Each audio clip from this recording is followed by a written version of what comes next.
Webcam microphone up close. The revolution cannot be televised.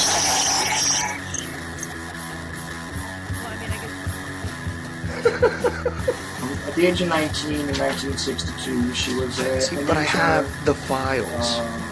You know, I read this stuff at the National Archives, and I read these other things. I said to myself, how can that be possible? You know, Pistols and the Fondle Slab of Choice, and on computers doesn't really matter. Internet, professional wrestlers, and not Jesse Ventura style. It doesn't matter whether the cartoon comes from, as long as it's real. It doesn't. It's hard to get real information. Because seriously, they don't want you to just read two sources whenever I try to prove out, you know, it's not. If you expect your government to tell you the truth, you're going to sadly disappoint another one of these things.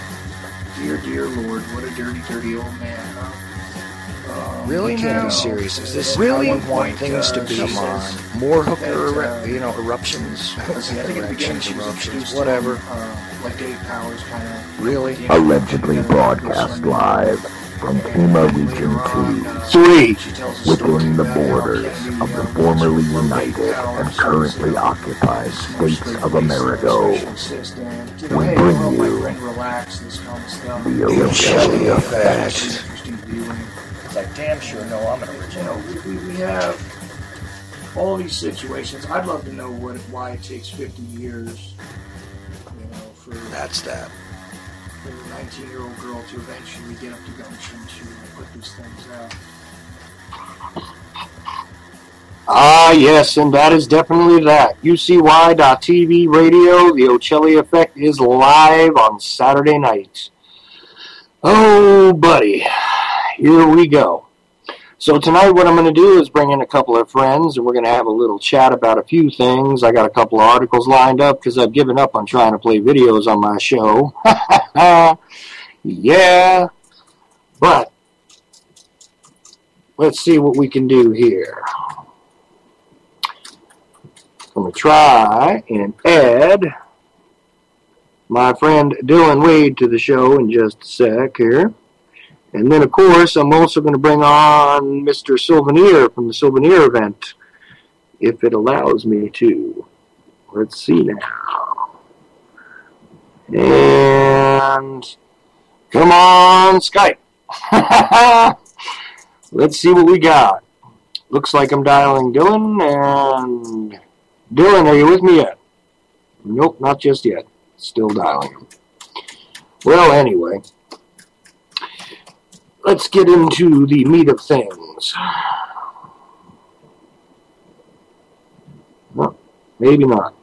Alright, well, I do know I'm broadcasting, so let's try also to bring in Mr. Souvenir, and maybe Walter will be able to help me for a moment while...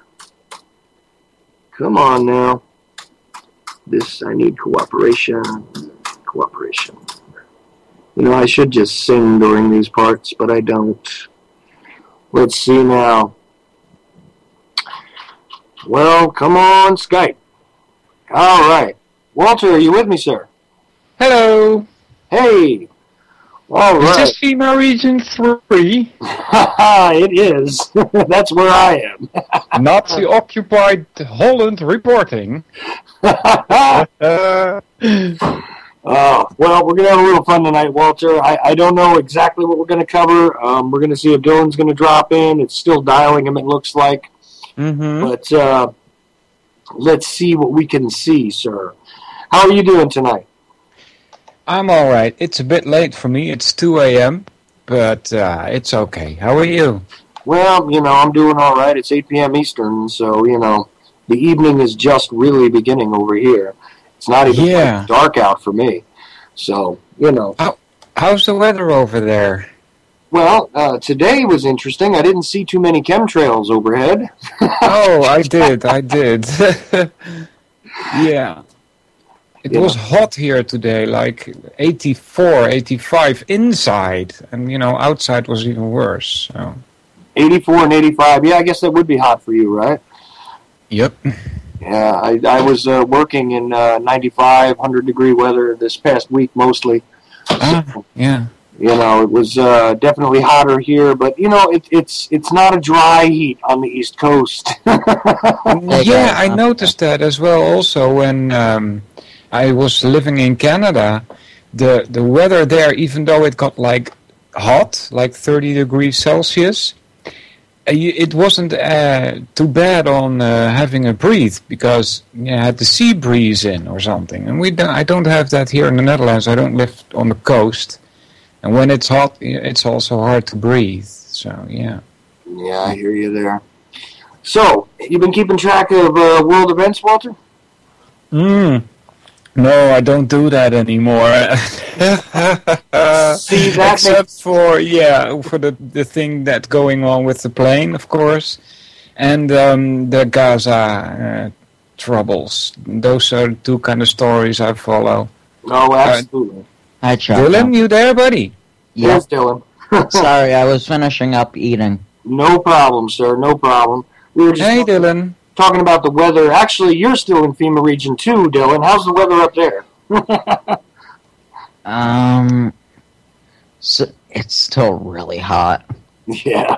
See, he was just talking about 84, 85 degrees and thinking that was rather hot in the Netherlands.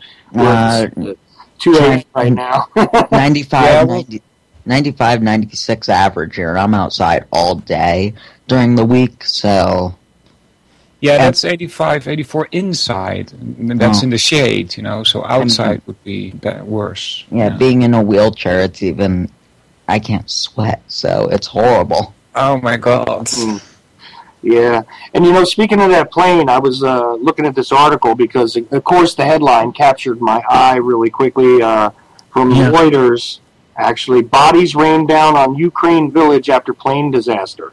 Mm-hmm. Okay? So let me just give you a couple lines from this, and we'll talk about this for a minute. Let's see. First came the loud explosions that made buildings rattle. Then it started raining bodies. One of the corpses fell through the rickety roof of Irina Tipuranov's, and I probably just butchered that, house in the sleepy village just after Malaysia Airlines flight MH17 exploded high over eastern Ukraine, where pro-Russian separatists are fighting government forces. Gee, I'll tell you, actually, their grammar has improved over the week, hasn't it, Dylan? You got that right. There was a howling noise and everything started to rattle. Then the object started falling out of the sky, the 65-year-old pensioner said in front of her gray brick home. And then I heard, this is another quote, and then I heard a roar, and she landed in the kitchen. The roof was broken, she said, showing the gaping hole made by the body when it came through the ceiling of the kitchen in an extension to the house. Yikes. Yikes, exactly. Reuters hasn't toned down their descriptiveness, though. No, not at all. The dead woman's naked body, we're getting worse, people. The dead woman's naked body was still lying inside the house next to a bed. About 100 meters, which they put in parentheses 330 feet, from Tipuranov's home, from Tipuranov's home. Dozens more dead bodies lay in the wheat fields where the airliner came down on Thursday, killing all 298 people on board.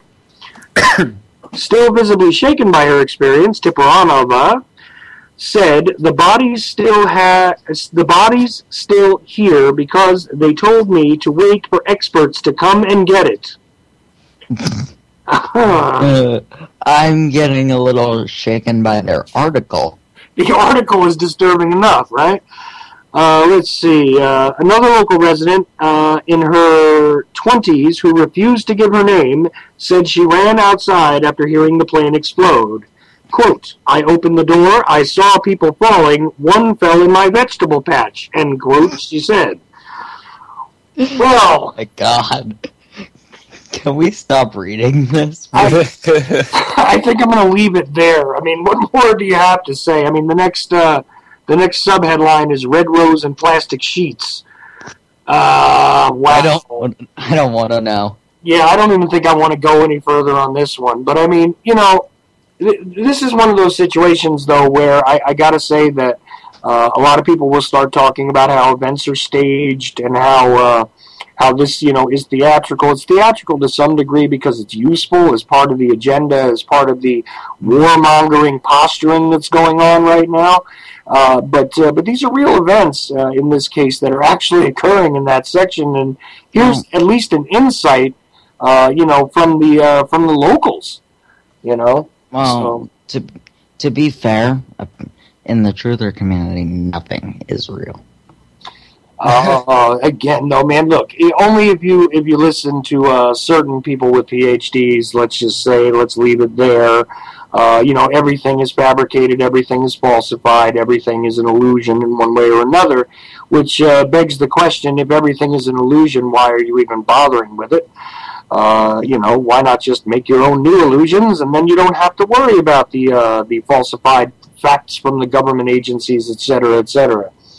But of course, Walter, we discussed some of this stuff. Yeah, that belongs in the category that people say that you can create your own reality, and the point is that if that were true, you would have to be able to come up with a statement that is true for you, but not for me. And that's impossible to do. I dare anyone to do that. Well, yeah, I hear you there, but you know what it is? It's called selective observance, because here's the thing. If I decide that I'm not going to acknowledge certain things that are going on, well, then it's not part of my reality, is it? yeah, I got you. And this is the point of it, I think, in my mind. I mean, but I really wanted to make sure I read that part of it, because I only read a couple of sentences, and I said, you know what, I got to bring this one up, because while we're talking about, how they're posturing and what it is they're causing, and while I heard Tarpley talking about, the Civil War and how we're looking at the, the greater war culture still expanding, and the concept of slavery continuing globally, I thought to myself, well, you know what is left out of that equation is the impact on the locals. And I think this is something that's often ignored by not only the mainstream, but also the truther or the new media or whatever you want to call them. In a lot of cases, they do leave aside sort of the what is considered collateral damage by a lot of people, in my opinion. Yeah. Well, go ahead, Walter. Well, did you guys see that quote-unquote video that was supposedly showing the plane hitting the ground? I did not. I'm a little confused at this point, because isn't that the second Malaysian airplane to come down now during this very brief? It is, yeah, the second 777 even. But I'm having trouble accepting this video, because all it shows is an explosion, and you don't see the plane coming down. You don't see smoke coming as a trail to where the explosion is. You don't see fire in the air, and you only see this explosion that's happening on the ground. So I'm kind of having trouble, accepting this as an authentic video of the plane coming down. It often begs the question, too, when I see some of these things, exactly who thought to be filming at exactly that time. Yeah, that also, yeah. Yeah. It's... In a lot of cases, it's probably disinfo or people hired to film these things, but in this case, I really don't know. Mm-hmm. But it does beg the question all by itself. Like I said, who decided to turn on their particular phone or whatever at that particular moment? I always find that rather amazing myself. Yeah, same thing you have to ask about some of the 9/11 stuff. People filming on top of buildings before we even see a plane crash in. Oh my! Are we talking about the dancing Israelis again? I guess. Well, we can gloss over it if you want. Well, enough people have done enough shows on that, and I'll tell you, that's still a rabbit hole, because there's a lot of mistakes about that have gone out too, and but to say that the Mossad was definitely observing things that day is not far-fetched at all. Oh, nope. Boy. Nope. I would say anyway, but Did you guys see that video where you can hear supposedly people from the, and I'm not even sure because it wasn't really identified very well. It's either the Ukrainian government or the separatists. And they say, well, they shot down this plane, and this colonel or this major is informing the other about what they're finding on the ground. And then they come to the realization that, frack, it was not a military plane, this is a normal airliner. Did you guys see that? There was audio released that I saw, but I don't think it was about that. I never listened to it because I'm really not following the event so much. All right. Well, they made one very good point, and that it was kind of at the end of it. And this colonel or this major said, well, what the hell are they doing above this ground anyway? They know it's a war zone, right? And then you hear on RT, I heard that the plane's flight was made different. They were more south than the previous flight that went to Kuala Lumpur. And so I'm wondering who gave the order to change the flight path, you know? Well, a little while ago, the New York Times published something relating to that. And let's see here. Well, let me just read it in part anyway. Sure. Kiev, Ukraine. The Ukrainian government said on Saturday that it had proof that Russia had provided the surface-to-air missile systems that shot down a Malaysia Airlines passenger jet over eastern Ukraine on Thursday, killing all 298 people aboard.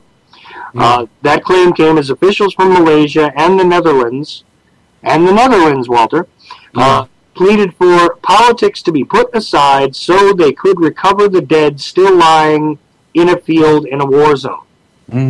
That's a little bit of a ham-handed sentence, but anyhow.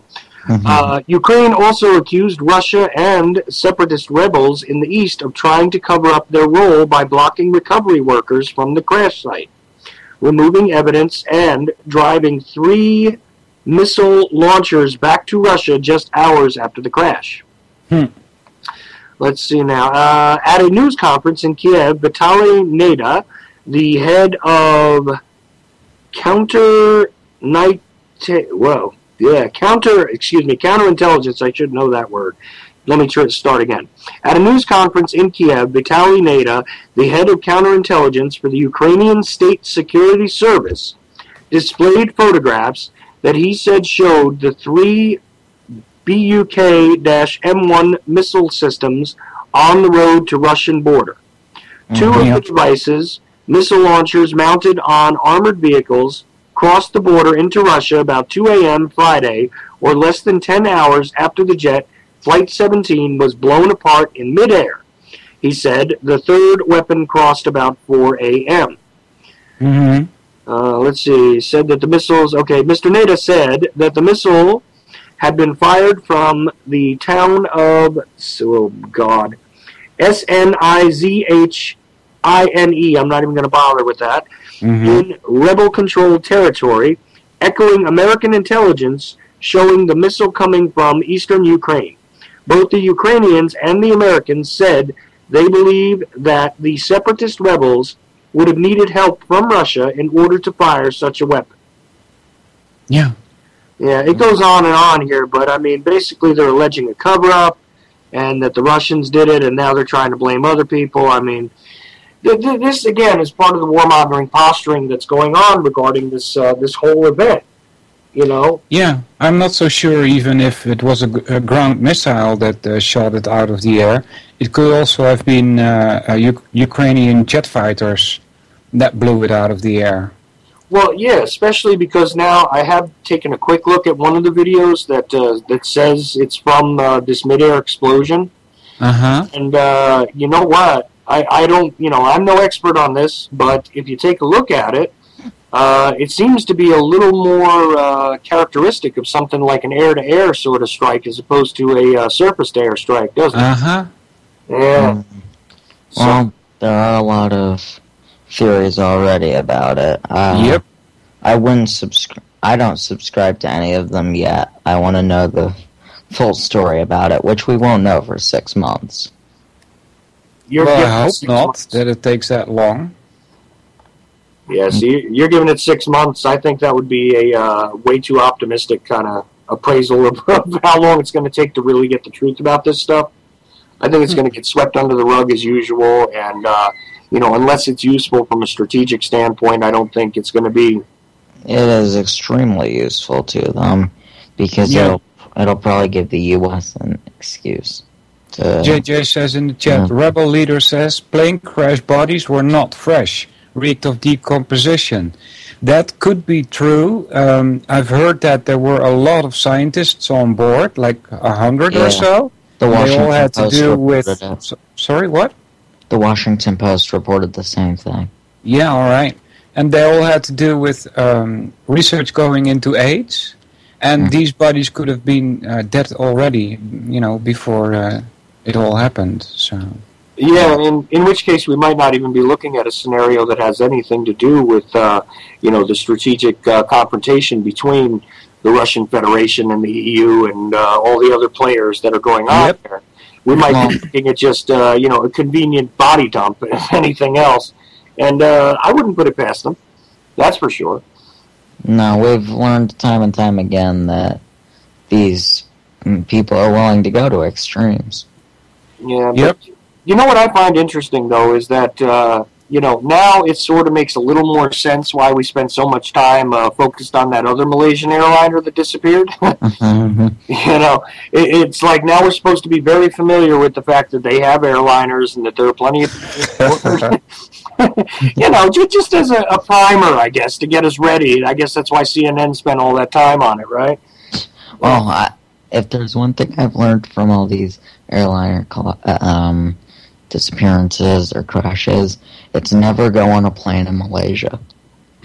Yeah, I would not want to get on anything that has MH on the tail, that's for sure. I don't know how you feel about it, Walter, but I would not be very anxious to get on a plane that says MH anywhere on the tail. Indeed. No, it's a scary thought in general to go on one of those at this point. Oh, yeah, but, Well, let's see. Hey, here's something from New Jersey, by the way. And I was listening to Nuclear Hot Seat earlier on UCY, and they were talking about Oyster Creek, and I know they're pre-recorded and all that, but a couple of days ago, the reason why it's interesting to me is because I lived in a town where they actually handed us, free packets of the pellets in case of a radiation leak. So awesome. Yeah, I actually lived in Lacey there, where they say that it's located, although it's actually in another town in between there, in between two other towns. It's actually between Barnegat and Lacey, in an area called Waretown, really. But I guess part of the plant's property does reside in Lacey. And I've talked before on the air about the alarms that go off and all that stuff. But at the same time, they were covering this, and I thought it was of interest because, a lot of people are not paying attention, although we do have a tendency to talk about the disaster in Fukushima. They're not, in a lot of cases, paying attention to the power plants in their own backyards. Yeah, there was an article about a nuclear disaster in the United States. It was reported by Lee Camp a couple weeks ago. Well, yeah, and I also saw Clyde Lewis, and I reposted it, Ground Zero Radio guy, who put out a map showing you, the activity of fault lines and things like that, and how they coincide with the power plants, which is a statement that we've all made several times, that these things are all being built on these fault lines, and why the hell are they there? To me, though, the whole concept of nuclear power is still very much like a Wile E. Coyote kind of cartoonish idea. We're boiling water by splitting atoms, for God's sake. Yeah, that doesn't make sense, right? It just seems to be a suicidal method of producing steam. That's the point, I think. Yeah, unfortunately, I think you might be right. But let's talk about Oyster Creek really quickly here. This is from, let's see, where did I get this from? Oh, here we go. NJnews.com. Okay, so this was from the home state there. What did we screw up now? Well, Oyster Creek, they constantly have these drills, and they constantly warn you about stuff. And like I said, they actually send you the packets with the pills and the mail and the whole bit, and give you evacuation plan pamphlets and all that kind of stuff. But they never really tell you what's going on over there. You got to sort of know somebody who's working there usually. But unfortunately, they had a few incidents recently that have made it into the news. So let's see. All right. Oyster Creek Nuclear Power Plant resumed full power. This was actually published on the 17th. Okay. Oyster Creek Nuclear Power Plant resumed full power after 2 forced shutdowns in 1 week prompted federal regulators to increase oversight on the 45-year-old facility. Yeah. Exelon Corporation, which operates the Lacey Township plant, said power was restored early this morning after the facility was taken offline July 11th because of a reduction in vacuum conditions in the condenser. That came as the plant was powering back up following a separate issue that caused it to shut down days earlier. In a statement today announcing the power restoration, Exelon Corporation said during every setup, operators and technicians closely monitor a host of pressures, temperatures, and plant equipment to ensure safe, reliable operation. If anything is not as expected, operators halt the startup process and address the issue. This comprehensive process and attention to detail has helped Oyster Creek reach industry-leading levels of reliability. Really? Because you just shut down for... How many days was it? Well, according to my count, that's 6 days where you had 2 different shutdowns and weren't quite, able to restore full power. Good job with that reliability. Yeah, that's pretty awesome reliability right there. 45 years old, that should also be, that's too long, 45 years. Well, that thing has made its money and should be shut down.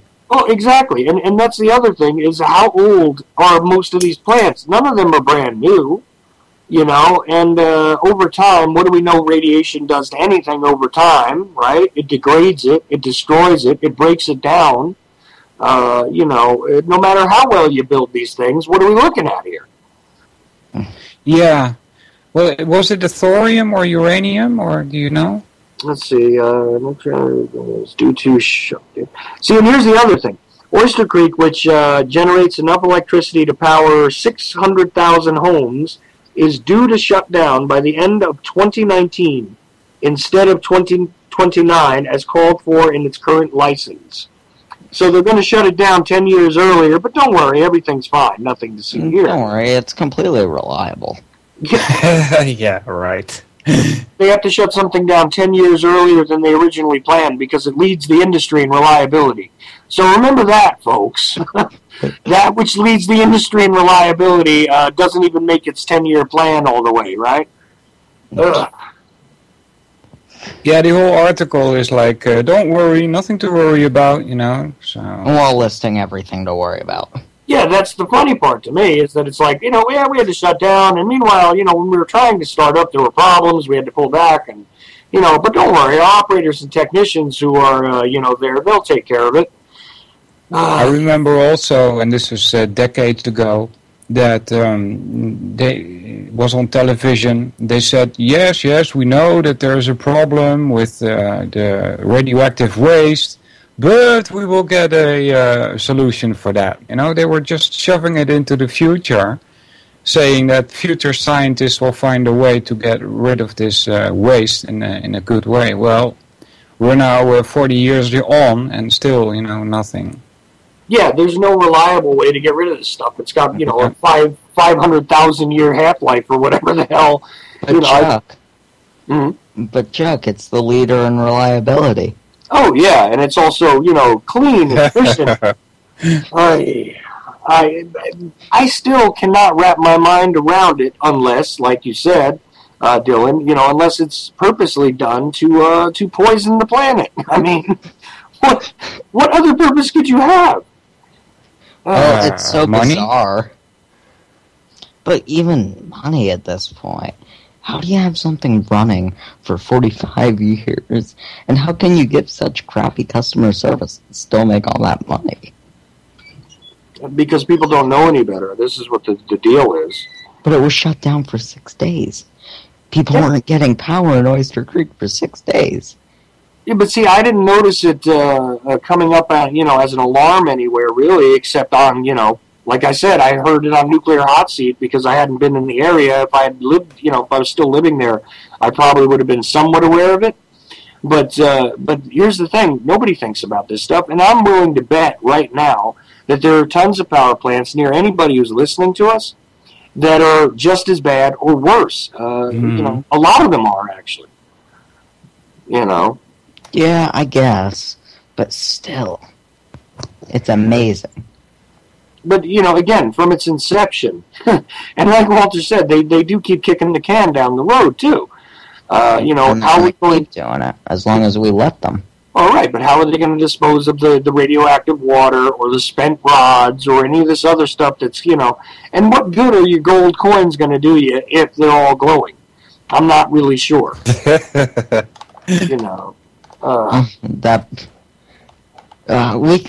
I like that we're able to have fun with this story. Yeah, you know what? I have no choice because if I really think about the future of the planet and I think about the fact that I have children, it just makes me sad. That look, after I'm long gone, this stuff is still going to be here at the very least because, as Walter did state also, scientists have still not come up with a comprehensive plan to take care of this stuff, regardless of the super funds and the mountaintops that we're trying to stuff this stuff into. It's doing nothing but seeping and leaking and poisoning every other part of the planet, either slowly or quickly. It makes me sad as a child. Right. Because, and after all, we do have an interesting little generational divide here on the air because, Walter's a bit older than me and Dylan's a bit younger than me, and we can all look at this, from slightly different vantage points as far as the development of nuclear energy and the supposed industry that spawned from it. But in the end, it's really nothing more than a weapon, in my opinion. Regardless of what its ostensive purpose is supposed to be. I mean, I don't know, guys. You might have a different opinion about it, but to me, it's a weapon from Manhattan Project to Oyster Creek. It's always been a weapon, and it will remain. I think we're on pretty much the same page in terms of all this. And how do they deal with... I mean, do they have these kind of problems in the Netherlands, Walter? Well, the only thing that comes to my mind at this moment is that... when I was like 22 or something, or 18, I don't remember exactly, we went to Dodewaard. That's a small village here in the Netherlands, and close to that village, they had this nuclear power plant, and there was demonstrations going on there. We need to shut this down, and because it's not good. And there were all kinds of military police there, and they were charging the people, and they give us warnings, and they say, whoa, we're going to charge now, you better go away. And when they say that 3 times, they're doing it, they really do. And so at the 3rd time, everybody started running, They started pointing out also what we call stille, that is quiet ones. Those are the spies that are running around between the real protesters, So, the agent provocateurs over there, they call them what again? Yeah, I'm not sure if they were provocating. I think they were more looking for people that they might think might be dangerous or something. Oh, so they were more like a targeting mechanism for the police. Yeah, probably also for communication, because it's kind of like in the woods, so it's really hard, to see everybody.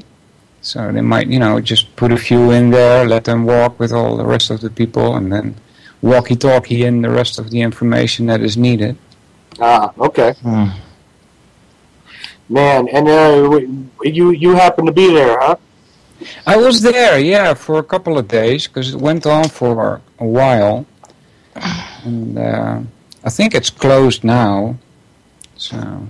Well, at least you won that battle eventually, or did it just, go bad on you guys? Well, I think they kept it running for a long time after the demonstrations went away, but I think it's closed now. I'm not sure, though. We still use, as far as I know, we still use some of these plants here in the Netherlands. People have forgotten about it, though. It's never on the news, except when Chernobyl blows up, Well, and that's the thing, is out of sight, out of mind, right? I mean, this is why I point this stuff out, is because, look, I don't recall, I mean, maybe I'm wrong here, but I don't recall anybody in the mainstream, talking about this Oyster Creek thing, in any sort of detailed way. And usually it's something that's mentioned later, when there is, power disruption, when you actually, take away the power from people's TVs and stuff, well, there's the problem. Now we notice. You'll have hell on earth if you take away the internet and TV for 2 days. You'll have hell on earth. That's a good question right there. Exactly how long? And I posed this question to people off the air, but I think this would be interesting to get both of your guys' answers on this. Exactly how long do you think it would take if the power grid was completely disabled in a region in any of the civilized countries? Let's just say the so-called civilized countries. If you took away the power grid, which therefore you'd have no cell communication, you'd have no internet. You'd have no mass media communication except for people who had, some battery packs maybe. But localized stuff like radio stations and things wouldn't be able to function either unless they had generators, right? But if you took this stuff away, how long do you think it would be before real serious civil unrest would actually take hold? I think 2 days is being generous. I give it 36 hours. That's a tough question. Because, when we say, like, unrest is going to break out in 24 hours or 36 hours, what you're basically saying is, we need government to keep us under control, So, I'd rather not answer this question. I understand. I got to tell you, though, I point to this a lot because when Hurricane Sandy hit New Jersey, I was in one of those areas where the power grid was disabled, right? And it was about 10 days. And during those 10 days, mostly what I saw, actually, was people standing there not knowing what to do, and really having no clue as to what to do next. And meanwhile, the food was not being shipped into the area anymore. The stores got all emptied very quickly. And again, the lack of communication, there was, no way to really talk to anybody outside of the area. It was actually a pretty efficient sort of example in my mind of what would happen if you wanted to separate part of the population and sort of do whatever you wanted to. And that's what frightened me about it. But most people really went into zombie mode as far as I'm concerned because they didn't know what to do until the churches started to gather things together and started to reach out to the community by literally posting handwritten signs on poles and things. Look, if your food is all gone, you can come to us. Let me ask you a question. Sure. Chuck, how serious are we talking about a power grid failure? Are we talking about we know that it won't come back? Because that's the key. If they tell you that it won't come back, yeah, but see, here's the thing. All hell breaks loose. If you're isolated, okay, you're not going to travel very far. So all you have to do is imagine that, you create the area large enough so that even if you can fill your tanks with gasoline or whatever, most vehicles aren't even going to make it out of the area. And realistically, if people are not communicating because of the cell towers and things are not powered, how are they going to know that it's coming back or not? You're really in the dark. I mean, and like I said, that's what happened in this area, which is the same area I'm talking about here near Oyster Creek.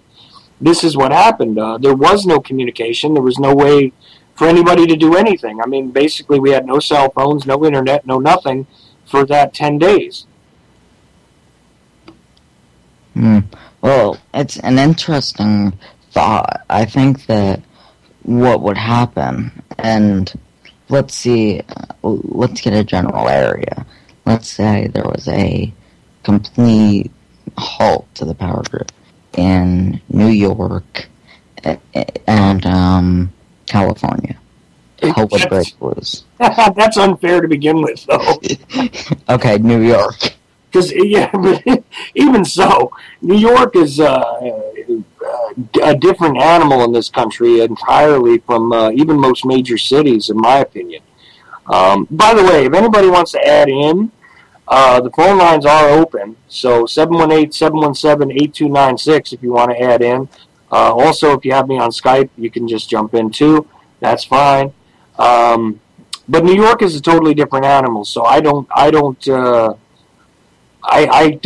think that that's a fair sort of barometer for any other part of the country, that's for sure.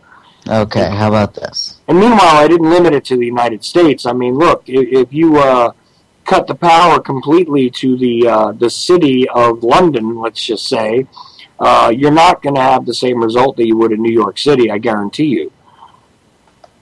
You know, but in general, when you talk about people being that much cut off from the electronic, monstrosity that we're all engaged in at this point. I mean, we're talking on the internet as we speak, so Oh, dude, I'd be in trouble. Yeah, I understand you'd be in trouble personally, but I mean, I'm just saying. Yeah. And I can appreciate your position, though, Walter, because it's really hard to even speculate on such things, right? Yeah, well, the point is that here in my neighborhood, for instance, we'd have to watch out for other people, other criminals coming in, but the people here are pretty tight. You know, I help them when it comes to computers and stuff. They help me when I can't do because of my right hand. It's not working properly anymore. They help me when I need help out. And we've got Volkstuinen here. That's like people garden in front of us. It's a huge area, and there's lots of food there. You know, so I'm thinking I am hoping also that we'd set up reservoirs to catch the rain so that we have water, and we take care of the garden so that we have food, and that's what I'm hoping for, but I'm not sure that that's what would happen. Yeah. Yeah, it's one of those considerations where, again, I expected, much more widespread looting and things like that when I saw that hurricane take out the area like it did. But again, I really saw complacency more than anything else. And people will be stunned. That's also a thing that you might take into consideration. They'd be so stunned that they wouldn't know what to do. So. Yeah, certainly. Well, sorry to delve into the what ifs of everything. No, that's okay. It's fun. Just one of those things. I don't know. I think it's worthy of discussion, though, because sure, after all, the power grids as they exist in most places are a whole lot more precariously perched, let's just say, than I think people want to believe. And yeah, also that if the sun makes a fart, we could lose all electricity on the earth. So That's a great way to put it. If the sun farts on us, it's all over. Yeah. That's pretty good. Yeah, you got to appreciate that. And you know what? I'm going to just change up the topic because I saw something published on July 15th also, which let's just take a look here. Yeah, I always mention on Tuesday nights that I like the Falling Darkness and the Liberty Beacon websites, but the Falling Darkness is the one with a little more attitude. So I happened to notice something on that website that kind of linked to something I was discussing earlier in the week with other people, because Noam Chomsky's name keeps coming up. Oh. Yeah, well. Leftist gatekeeper. Yes, sir. That is my opinion, but you know what? Even a broken clock is right twice a day. So, well, yeah, there's a lot of information that he can give you, but when he says on 9/11, he says, "So what?" That ought to tell you something about what he's supposed to protect. Well, exactly, and I always, of course, everybody gets sick of me bringing it up, but he does the same thing with the JFK assassination. That it's really an irrelevant point, and it doesn't matter if there was a conspiracy to kill him or not. It really is irrelevant because, after all, Kennedy wasn't an important figure at all, and that particular time period wasn't important. The Vietnam conflict would have happened anyway, et cetera, et cetera. So. Yeah, Chomsky is a left-wing gatekeeper. Definitely, I would categorize him exactly as that, Walter. I couldn't have said it better myself. But a lot of people do look to him as one of these authorities. Mm-hmm. And the appeal to authority is just one of those things that I always try and tell people, look, take the information from anyone you want, but never rely on anyone as an authority necessarily, because they're always driven in some part or other by an agenda. Now, it may be a positive agenda, it may be a negative agenda, but until you, think of things critically that they're telling you, and examine the, their points, let's just say, for yourself, you're not really going to get the true sort of character of what it is they're representing to you. Mm-hmm. And also, it's very dangerous to ever place someone in such a position of authority, whether it be intellectually or legally, or et cetera, et cetera. I don't think that any of us needs a dictator, whether it be academically or otherwise. So, but that's all, again, my opinions. What was the article? 15 July, you said? Yeah, it's Chomsky, Top 10 Media Manipulation Strategies. Ah, okay, yeah. I thought this was of interest. It's, like I said, it's on the Falling Darkness website. Uh-huh.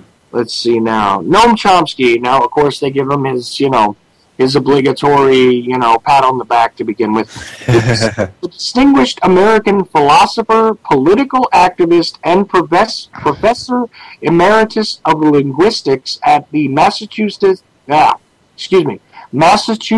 Institute of Technology, MIT, has compiled a list of the 10 most powerful and efficacious strategies. No, efficacious. Oh. EFFICACIOUS. What the heck is that? I'm tripping over my tongue. It means basically efficient, effective. Okay. But in the correct declension for the sentence. Strategies used by masters, quote, masters of the world, end quote, to establish a manipulation of the population through the media. That's a mouthful in that paragraph right there. These strategies are so well elaborated, and yes, that is elaborated, that even the countries with the best educational systems succumb to the power and terror of those mafias. Yeah, well, that's logical. I mean, the whole educational system is based on the fact that they can, when you've got your education, you will be manipulated by the media. That's what the whole education is for. Mm-hmm. It's a basis for making you believe whatever the television tells you. Oh, exactly. And that's why I skip away from the part of the article there which is under a photograph, and it says, the job of the media is not to inform, but to misinform.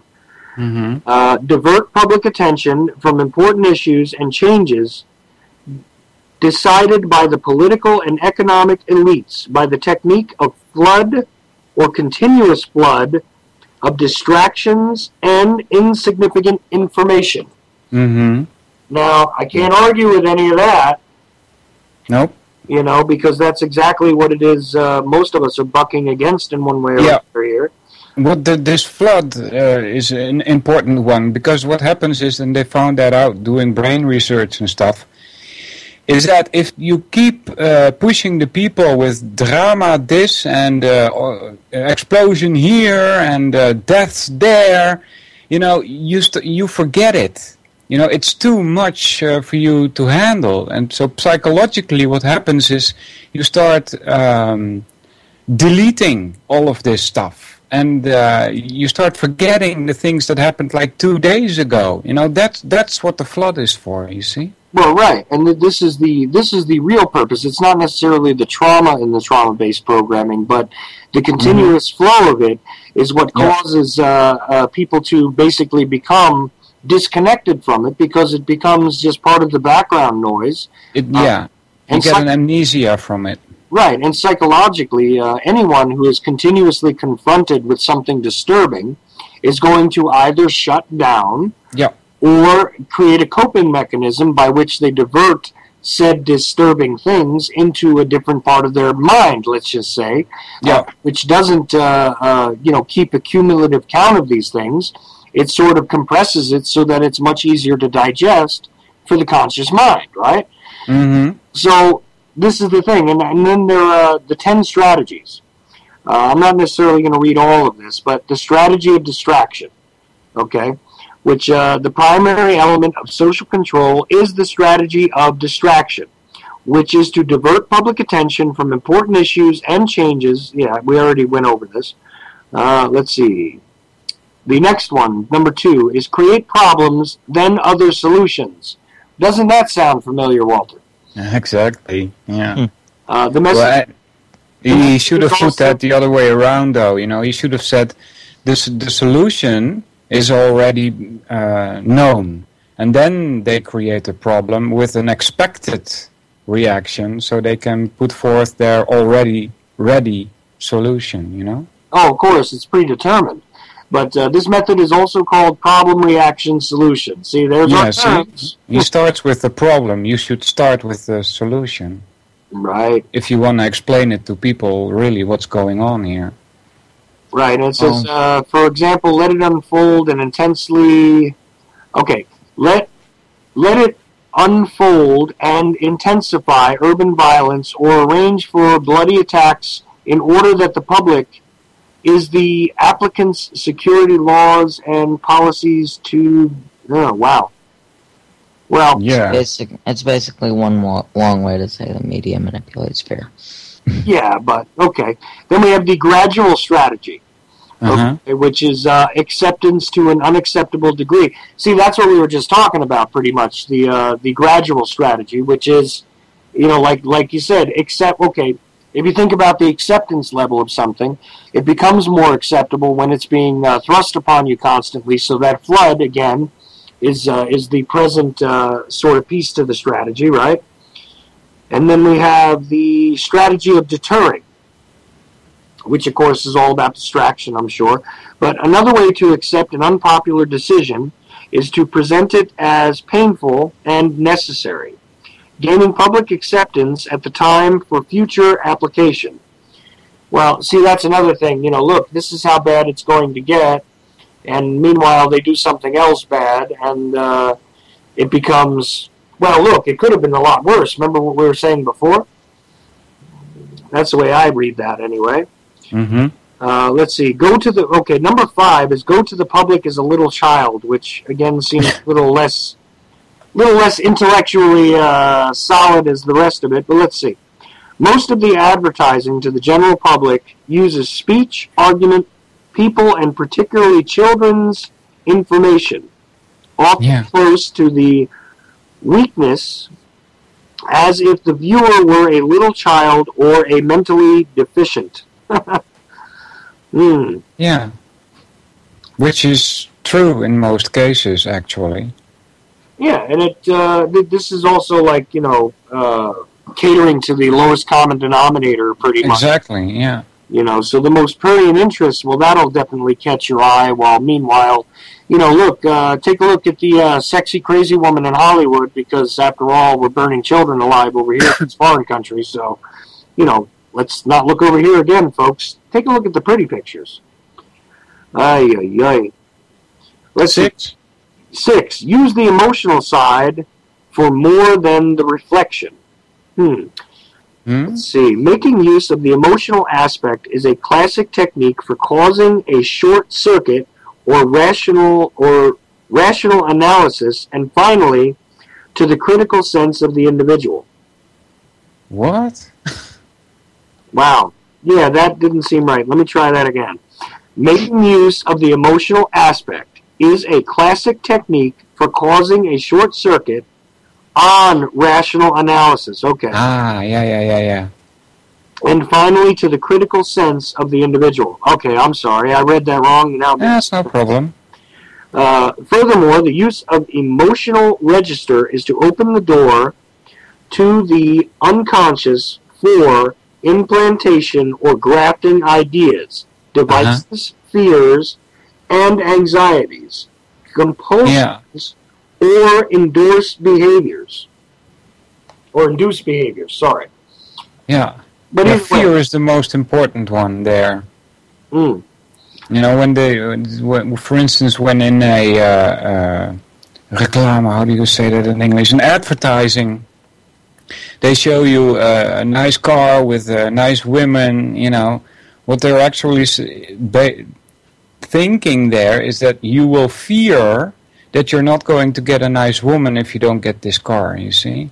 Right, and, you know, only people that buy these cars will end up with these nice women, who will end up with the, you know, the expensive drink in their hand and the nice clothes, and this is why it's dressed up. Yeah, exactly. Yeah. Fear-based, It's, again, fear-based, right.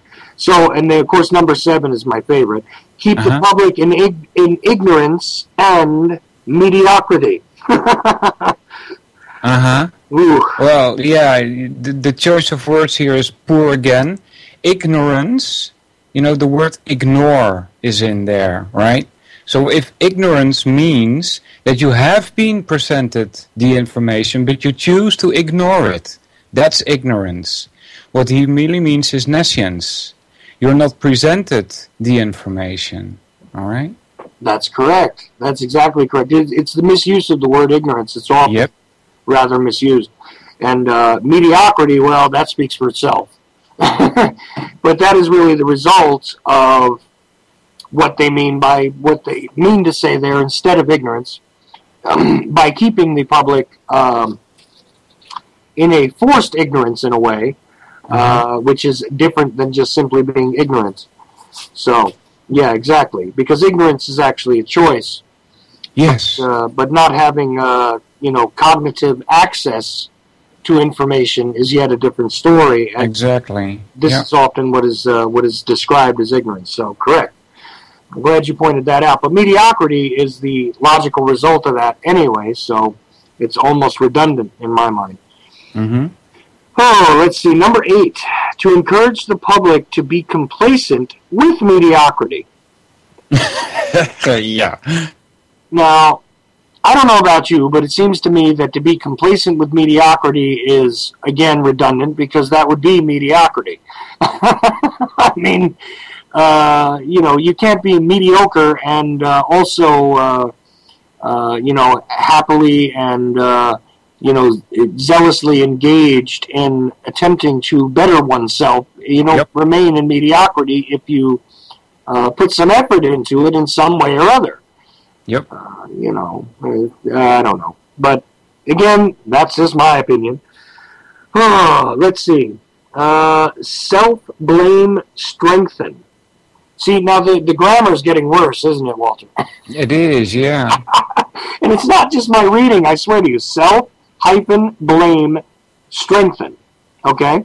Sounds like Orwellian newspeak. That's what it seems like, right? So this is all Chomsky stuff here, okay? Wait, Chuck, I thought we were on Reuters. No. This is the Chomsky thing. This is the description of Noam Chomsky. I know, it seems like Reuters, right? But, you know, look, I can only cover for them by screwing up my reading so many times. Reuters is just ham-handed at best, right? Well, also very descriptive. They were pretty brutal with the bodies falling from the sky, though. Oh, boy. All right. All right. Well, last one. Let's find out what self-blame strengthen is for a second, though. So let individual blame for their misfortune because of their failure of their intelligence, their abilities, or their efforts.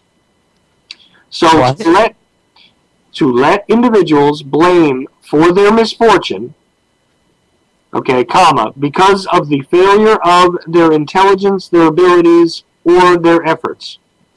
So, in other words...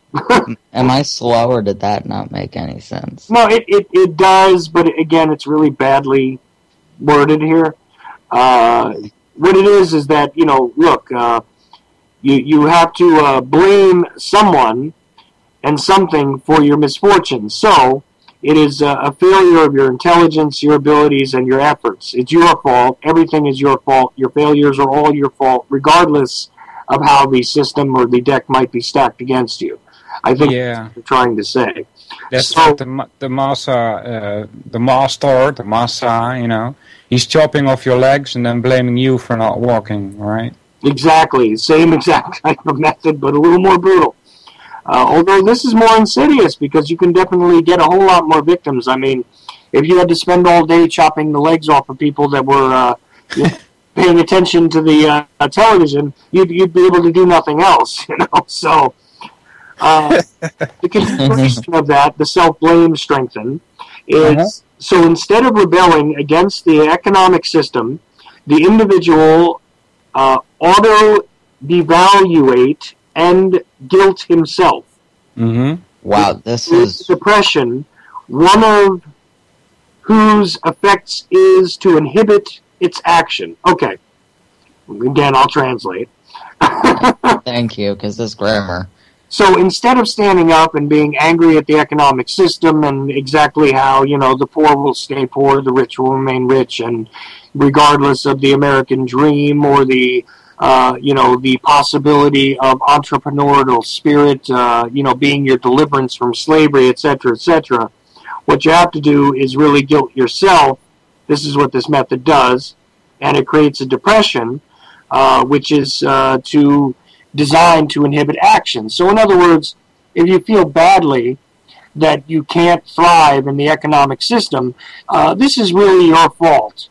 And it continues to be your fault, which creates a depression after a while, because after all, if all you do is fail to thrive in an economic system that you're told is there for you to achieve, is just something that you need a good idea and good hard work to achieve in, and you can't, regardless of it, well, after a while, you are going to become kind of depressed and devaluate it somewhat in your own self, right?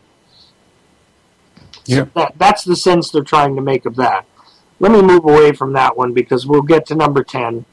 And, but I think I kind of gave the explanation a little better than what this article does really quick. Before you go to number 10, were you planning on inviting Vince? Vince can jump in if he likes. He can just call. He's on my Skype list, and also all right. are open. Because I gotta get some sleep, buddy. Oh, yeah, I'm sorry. He can take over for me, Do you want to do number 10, or do you want to just jump off? No, just do number 10, and then I'll post my link. I'll plug my show. Sylvan, if you want, you can join me on my show, too. Anytime, really. We don't have a schedule yet.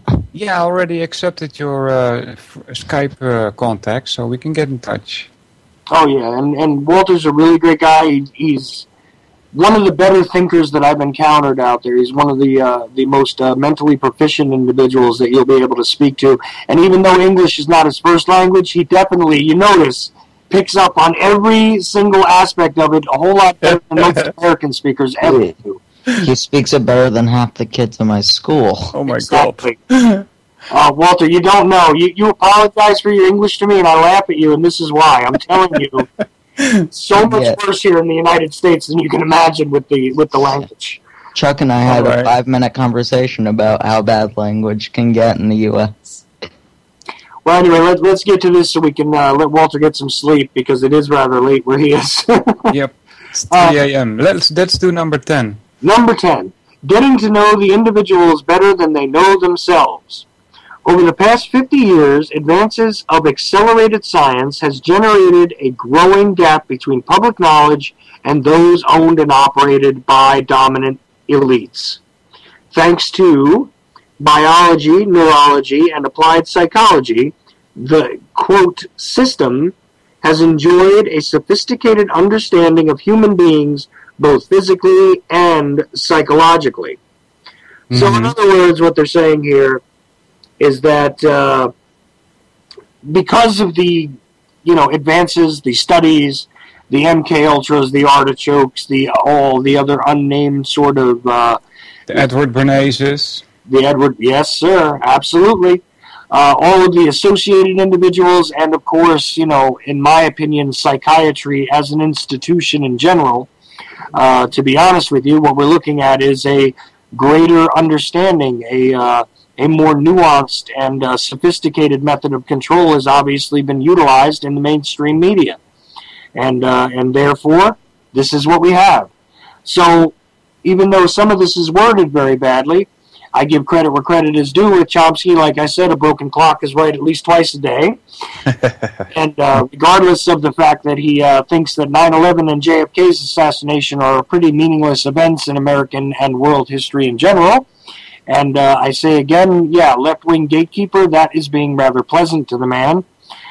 Here he makes some good points, and of course these are points that we make all the time, but it is nice to see somebody out there who is more acceptable, let's say, in academia, making similar points.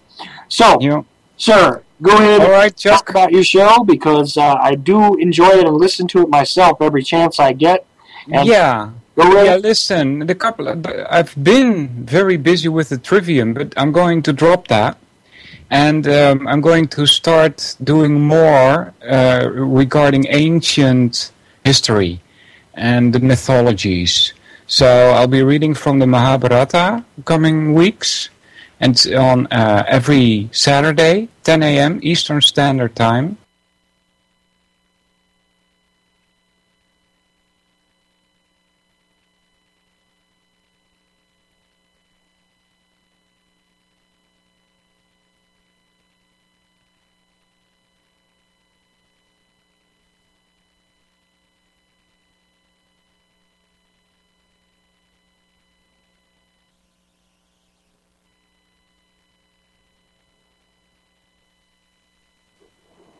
Aye. Okay, I don't know why that just dropped, but I was trying to add Vince in. Let me try and get Walter back really quickly. I believe I may have just made one of those mistakes, actually, because it seems to be functioning all right, and it may have just been my stupidity that knocked me off the air there, guys. Let's see. All right, come on. Walter, yes. I'm sorry about that. I accidentally hit the wrong thing trying to join Vincent. You were talking about what you were going to start exploring on your show about the ancient societies? Ancient myths, ancient history, mythology, yes. Excellent. I'll be reading from the Mahabharata. I've studied the Vedas a long time also, before I woke up. And there are similarities between waking up in a society and waking up in a spiritual way. I've always been a little hesitant to speak about these things, because I think there's too much trouble going on in the world that we get via our five senses. But like I said, I decided to drop the Trivium because I think it's too material. There's no spirituality in there. So I'm going to talk about that. And it's 10 a.m. EST at juicy.tv. It's called the Solvinor event. Yes, sir. Absolutely. And I'm telling you, I'm going to definitely tune in for those shows, because, quite honestly, this is one of the things that I think I was lacking in a lot of my programs, and I'm going to start delving into some of the odder spiritual ends of things as well. All right. So, interesting that we're both going to change directions at about the same time, I think. Yeah. But listen, I want to thank you again, sir, and I'm so happy you stayed up late to be on with us tonight. No problem, buddy. And thanks for having me on. Absolutely, sir. Enjoy your rest. Take care, Dylan.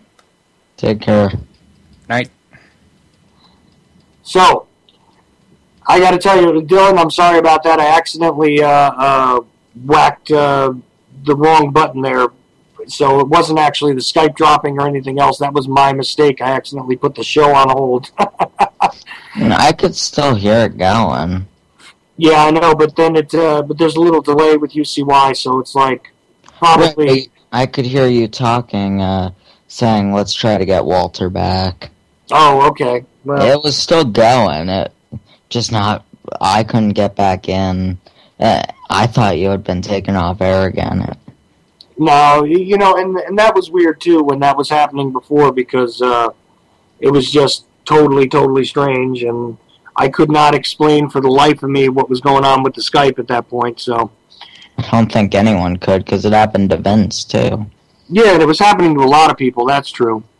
So, and Vince, if you want to call in now, please do. I will hit the right button this time. I promise. No problem. Man, oh man. Anyway, yeah. So I don't know what else you want to cover. I think I have a couple more things to go over, but the Chomsky thing. The reason why I'm so I usually have a tremendous aversion, even when he makes a good point, though, is because of the JFK thing, because of the 9/11 thing. For somebody to be an authority on history, to be a mainstream historian, and completely devalue the idea that either of these events is significant. And there's many more events that people like ourselves would think that are important that this guy does not. And he scoffs at people that ask him about him, actually.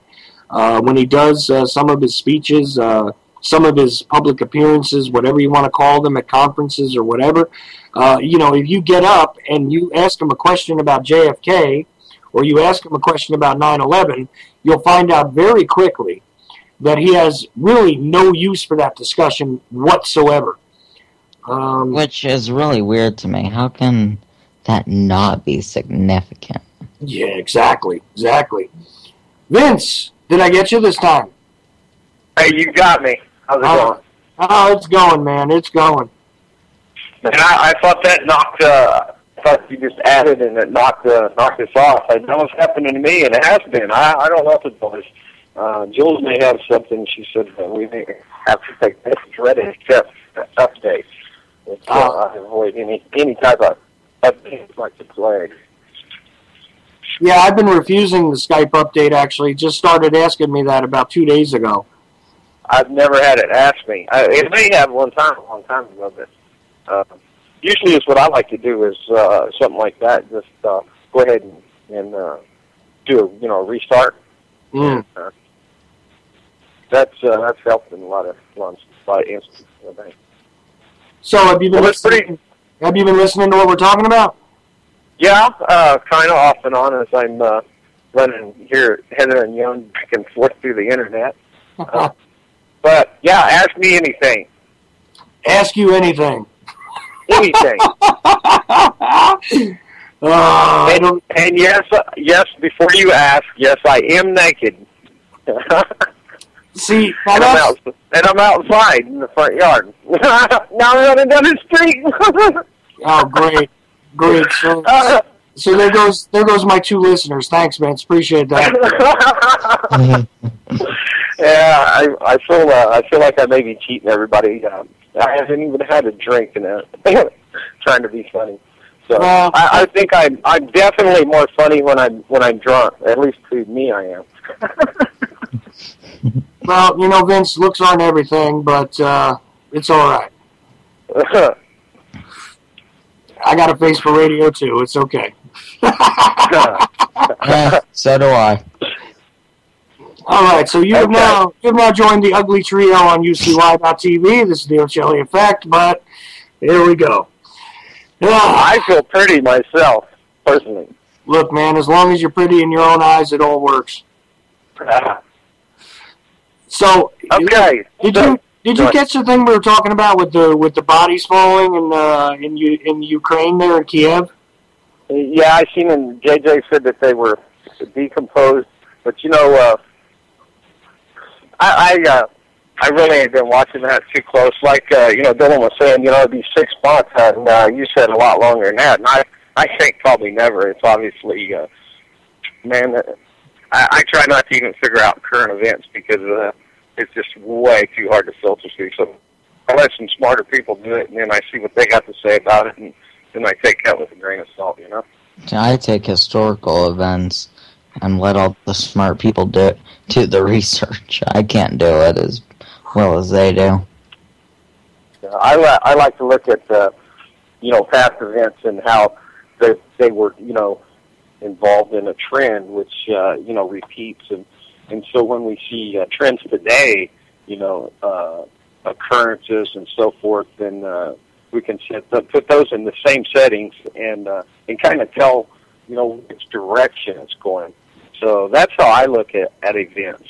They're the conspiracy. I think most events are conspired, and most certainly, so that would then put them in a pattern. So that's what I look at, the big picture overall. Because the finer points, I was saying earlier with Walter, I believe it was, or Jay Cynthia, that sometimes they blind us when we try to, overanalyze anything and trying to, follow all these trails down that, they're like rabbit trails. They'll run you around and you never get anywhere and never catch a rabbit.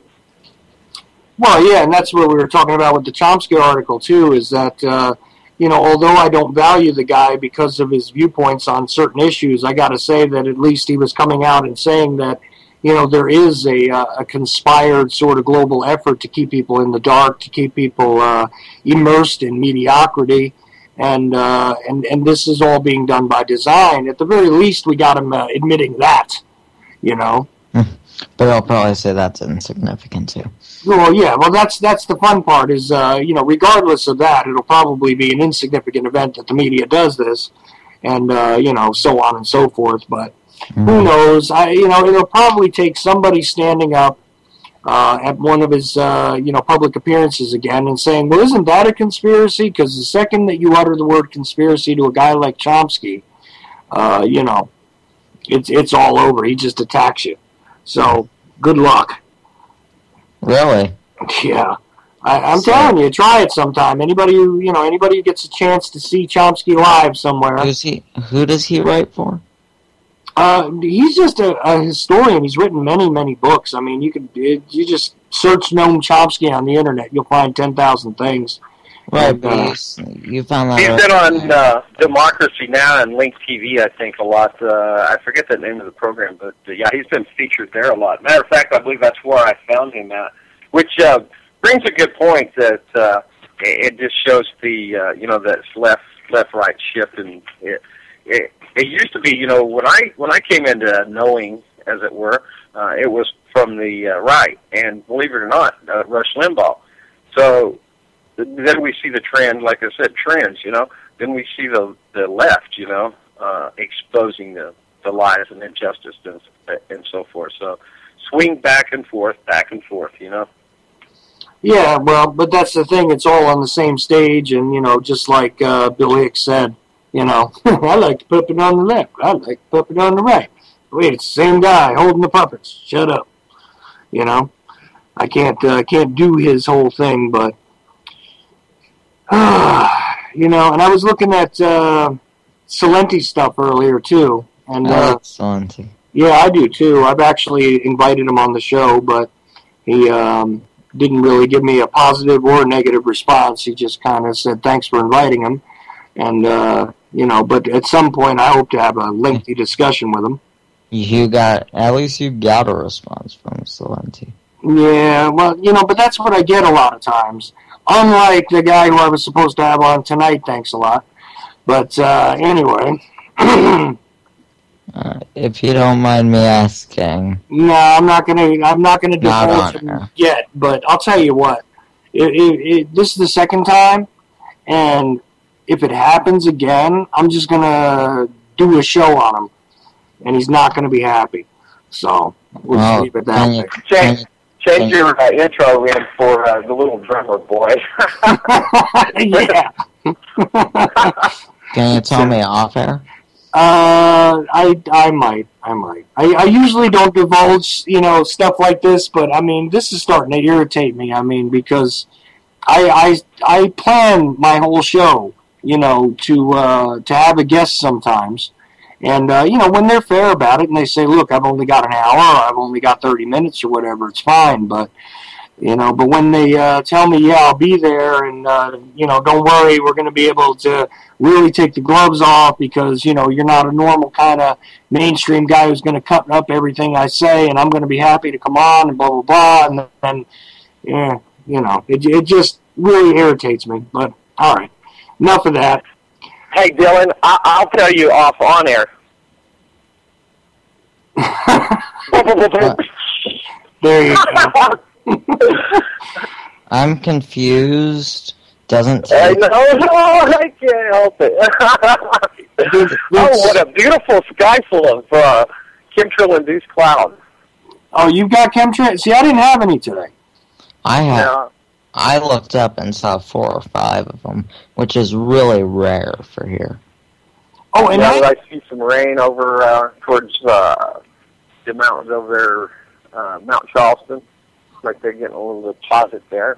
Clouds over here, and it was over Sunrise Mountain. I formed up over there pretty good. But I've been watching them pretty good today. Walter and I, we spoke on geoengineering and chemtrails this morning. Oh yeah, how did that go? Because I didn't get a chance to tune in, but how did I believe, other than of course my normal stammerings and stutterings, that I think I made a good logical case for the fact that this is in fact going on. I went off cuff. I decided beforehand that I wasn't going to go pull up any articles or any of my other research that I've done and just go from straight off the top of my brain. And like I said, Walter's great. He asks good questions and he makes us ask questions of ourselves. And that's what I really like about Walter. Yeah. I like people smarter than me. Yes. Anyways, he asks some great questions. Yeah, so do I. That's really what I appreciate about Walter is I know right away that when it comes to the very solid sort of logical perspective, definitely he's a guy you can talk to, and also a really nice guy too. So, and thanks again to Walter for being on with me tonight. Because you don't pull no pinches though. No, never, and that's. Yeah, you'd be sitting there running your mouth, and boom, you get hit right in the gut, knock the wind out of you, and you say, what am I going to say? Yeah, but see, that's the thing. You got to protect yourself at all times. He don't get you in the nuts, though. So. Good thing. We got a caller. 404 should be joining us. Are you there, caller? Yes, we're here. All right. So, what do you want to add in? Well, I just saw on Facebook that your guest bailed on you and you were having a few beers and you were going to be hostile, so I wanted to be part of that. Wait a minute. That sounds like Colby. Is that Colby or Ken? Ken Colby, actually. You got me. No, I love the part about the show tonight, Chuck, where, who's Noam Chomsky? Who's he write for? Should we know who he is? See, that's why I let that go, and I just said, well, you can find him on the internet if you want. I love that, though. That was awesome. Who is he? Does it even matter who he is, really? See, that's the thing, and I bet you that part of the reason why you're not really all that enamored with the guy has a lot to do with the same reasons that I'm not all that thrilled with him either, Hey, I'll tell you what, I used to work at a radio station, and I talked to him for something like 5 hours on the phone once. And, he's pretty fair, he's pretty smart, and, he's gone pretty far. But in the amalgamation of things, really, does it matter? Maybe it matters more who Howard Zinn was. Maybe that's why he's dead and Chomsky is still alive.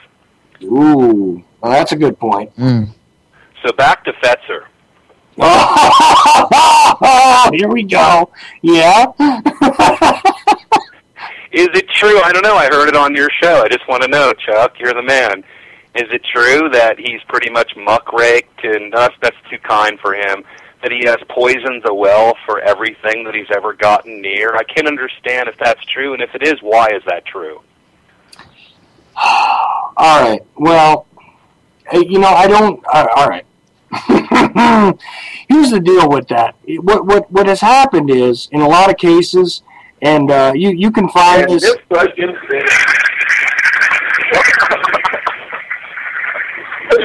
Oh, I thought you were flushing that one. Sorry. That's okay. It's appropriate for right now. So, I must be missing something. Okay, Jim Fetzer is a guy who has been out there for a while now, who has been presented as sort of like an authority when it comes to JFK research, when it comes to 9/11, when it comes to, at this point, Sandy Hook is a big thing that he's pushing out there. He's a retired professor who has a show on the internet, who has participated in tons of conferences and all this kind of stuff. I'm sure you're not quite aware of that, Dylan, and probably that's to your benefit.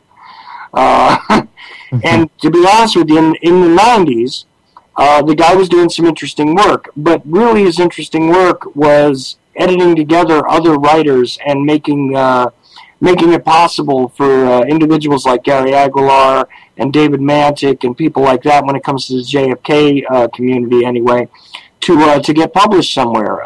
There was a book published called Assassination Sciences, which really was not a bad piece of work, let's just say. Now, in recent years, people have had to point to the fact that he's turned on a lot of the people that he used to work with. I give the example of Black Op Radio. I don't know if you're aware of that, Colby. This stuff is all new to me. Well, I'm going at it from the JFK perspective, but there's so much more. I heard what he did to Joan Mellon, but I heard everywhere he goes, he's just a classic wrecker. Well, that's the thing. Is starting a little bit after that book was published, he started going to conferences and pretty much causing disruptions.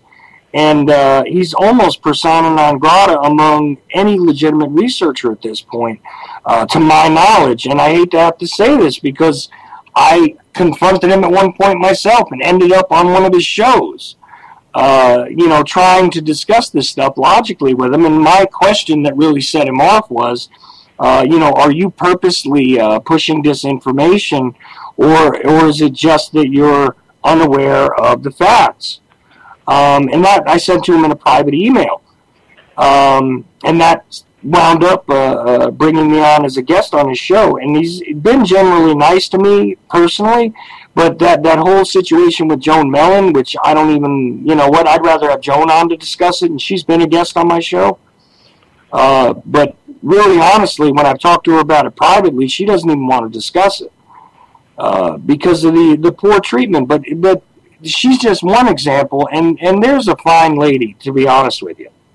A really smart woman who has, been published on many subjects, is more mainstream than I would like her to be, let's just say. But at the same time has done some really solid, excellent research. And which she is willing to discuss, and I think that's where I picked up on your show tonight, Chuck. That's the problem with Uncle Fetzer, as I call him. He doesn't like to discuss things. He's smarter than everybody else in the room. But Joan Mellon and Jim Mars and yourself and all the great JFK researchers out there, for instance, they'll always listen and maybe try to learn something new and maybe see if they didn't miss something or comb over something twice and not push their theories on people. And I guess that's the problem with it. Finally, I have one more question. I'll let you go on with your show. It's important for all of us to know, Black Label or PBR?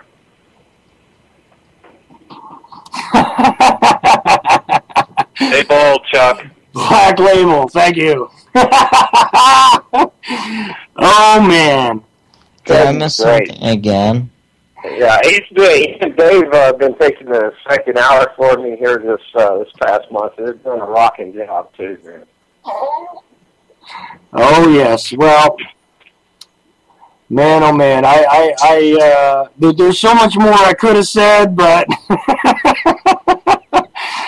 and I'm trying to be kind here because it's just the supportive nonsense, and we got to all watch this. I mean, look, it's one thing when we joke around. It's one thing when we take our time to have fun with subjects or whatever else, and to explore the stranger side of things, and to create the cartoonish images occasionally that will entertain people and provoke thought. That's one thing. But to be a bully and to shut down debate and to not allow discussion or opinion to be part of your show at all is something that I can't endorse, man. I can't, even from the people that have virtually no knowledge on a subject. In many ways, you can learn something, and the fact that a guy like Fetzer, and the fact that there's a lot of other people out there who absolutely shut down debate and don't allow people to give their opinions, to present their research, to show their work in a lot of cases is something that something I can't ever endorse, man. I just can't do it, and I caution everybody to not remain closed-minded about anything.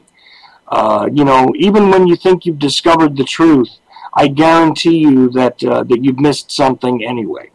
There is no way that you can necessarily digest any subject that has any sort of complexity to it when you're involving more than one individual, when you're involving a larger scale event. It's just one of those things that I believe, and you know what? Maybe I'm insane. You know what? That's a very good point. A person only has available to them the information that is available, and where's all this information come from? Of course, we're a lot better off today with the information age, but nonetheless, I myself encourage people that have a different opinion other than mine, and to express that and welcome them on air with me, and I encourage it and actually seek it out. So, for the show this morning, I posted the archive and I asked 3 of the chemtrail debunkers to come in for a listen, and I got some comment and feedback from one that he wasn't willing to give it a listen. So I like to use that constructive criticism or even non-constructive criticism to make myself better. To use it as an self-examination of myself and my notions. Oh man. I'm sorry, I'm laughing at a Skype message, but yeah, you're right, Vince. Is Jimmy talking shit? No, not at all. Actually, that was the caller we just had identifying himself. So that was Colby, wasn't it? No, it wasn't Colby, but we'll leave it. It wasn't. No, I swear. I swear that sounded. It probably was your guest that was supposed to come on, right? No, it wasn't. That would have been a California area code. I would have known that one. So. But, well, now you got us curious. Yeah, I'll tell you off again. Off no, not about the guest thing. About the caller. Well, a big hint out there for anybody who knows, all of the people that broadcast and are simulcast on UCY is that if you notice at the end he said "Stay bold," so we'll just leave it there. Stay bold or stay frosty? Well, no. A friend of mine often says, "Stay bold, and mighty forces will come to your aid." So that's somebody from the coalition, then. No, that's definitely an independent man. Okay, I was going to guess Lee. I think I've seen it, but I can't recall. So it's all right. I'm going to leave everybody to wonder from now on. We will leave everybody to wonder, but thanks for calling, man. Anybody else who wants to call in, though, please do. We got about, it looks like 25 minutes left. Am I right? Yep. Yeah. So, Vince, what else is on your mind, sir? Because I'll tell you, we could probably go down many a rabbit hole here. I was hoping you were going to say, "What's up, Chuck?" And I would have, of course, said, if I'd have said that, I'd have said, "Vomit." But no, I'm still looking at this guy out here. Big old white trails, just, formed into clouds. Well, I've still got my chemtrail cough from a couple of days ago, and I don't care what anybody says. I caught one. I'd like to stand outside in the rain with my head up and my mouth open and my tongue out and try to catch him. Well, that reminds me of that South Park episode with the with the snowflakes. But I've never seen that show. You know what? Again, probably something that you don't need to occupy your mind with. I swore for many years that was one of the ones that I'd never watched, just like that one in living color. And finally, some young roommates that I had, I just kind of happened to be there for it. But would never set out to intensely watch some stuff that's out there on TV, Yeah, I know. But look, you know what it is. You gotta be able to enjoy some of the stuff that's out there as entertainment, and only enjoy it as entertainment, and don't allow it to program you. This is the key. Well, I would. The thing is, though, I was a lot more self-righteous at that point in my life. So I actually find some of them pretty enjoyable. Yeah, and I spent time being a little bit too self-righteous. I would say more left-wing oriented than right-wing oriented, and then at one point more right-wing oriented than left-wing oriented. But I kind of went through a self-righteous time period too, because I sort of thought I knew everything, and the older I get, the more that I learn, the less I actually know. So No, I know nothing. It was a sad day when I realized that I wasn't. Very disappointing. Sad day that you realized you weren't what? A genius. Yeah, well, look, who wants to be a genius anyway? How boring a conversation with the person who knows everything. I border more towards the crazy part of that, so luckily I'm not affected. But yeah, well, I'm not typical either, Vince. It's all right. A conversation with somebody who knows everything is probably boring anyway. Yeah, I would agree, Dylan. I would agree. I had only a person that knows it all can say such a thing. Just kidding. See, but the fact that he sits there and he says he knows nothing is perfect. Because, listen, if you're going to be an empty enough slate, man, then that means you got plenty of room to actually learn what's really happening. So, my hat's off to you.